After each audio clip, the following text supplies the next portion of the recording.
Hello friends, চলে এলাম তোমাদের সাথে আবার।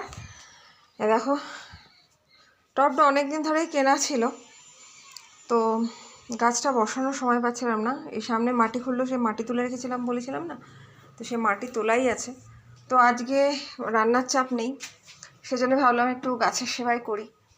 তো এতক্ষণ ধরে গাছগুলো একটু ঠিকঠাক করলাম, চলো তোমাদের একবার দেখাই। এই দেখো, এই জায়গাগুলো ঠিক করলাম, কারণ গুলঞ্চতে এবার ফুল আসার সময় চলে এসছে। আর এখানে কার্নেশন আর তোমার পিটুনিয়া ফুল দিয়েছে, ভায়োলেট কালারের ফুল। আমাকে তো বলেছিল নার্সারি থেকে দুটো কালার, এখন দেখা যাক। এটা তো ভায়োলেট বেরোচ্ছে, ওটা আবার কি কালার বেরোয়। সবই মোটামুটি এগুলো একটু রোদের দিকে দিলাম।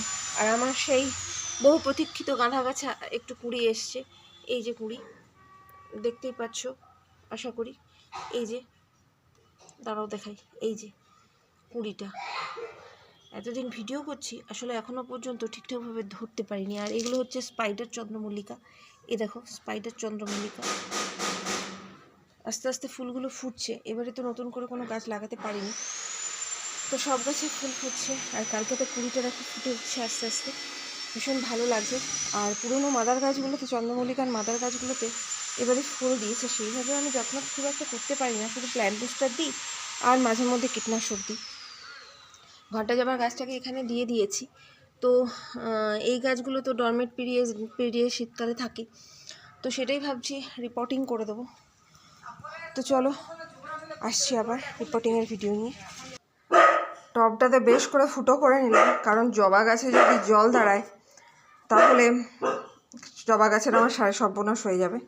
তো এই দেখো, যতগুলো ফুটো ছিল সেগুলো করে নিয়েও দুটো এক্সট্রা ফুটো করে নিয়েছি, যাতে কোনো মতেই জল দাঁড়ানো না যায়। তো চলো আমি এবার টবটা রিপোর্টিং করে নিই। টবটা ফুটো করে নিয়ে দেখো, তলায় একটা কাগজ দিয়ে দিয়েছি, যাতে জলটা বেরিয়ে যায় কিন্তু যাতে মাটিটা না বেরিয়ে যায়। তো এই গাছটাকে আমি রিপোর্টিং করব। সেই যে মাটি তুলে এনে রেখেছিলাম, আমার মাটির বস্তার ওপরে কত সব হাবিজাবি জিনিস পড়ে রয়েছে, ঝাঁটা জুতো কিছু পড়ে রাখার বাদ নেই। তো সেই মাটিগুলোই আমি এবার আস্তে আস্তে এর মধ্যে দিয়ে দেবো। মাটিগুলো এখনও ভিজে আছে, তো দেখতে পাচ্ছ আশা করি মাটিগুলো এখনও ভিজে আছে। তো এইগুলো আমি এর উপর দিয়ে দেবো। আর এটাকে আমি আর কাটবো না, তার কারণ এই দেখো, এর গায়ে জল বের হওয়ার জন্য কিন্তু ফুটো দেওয়া আছে।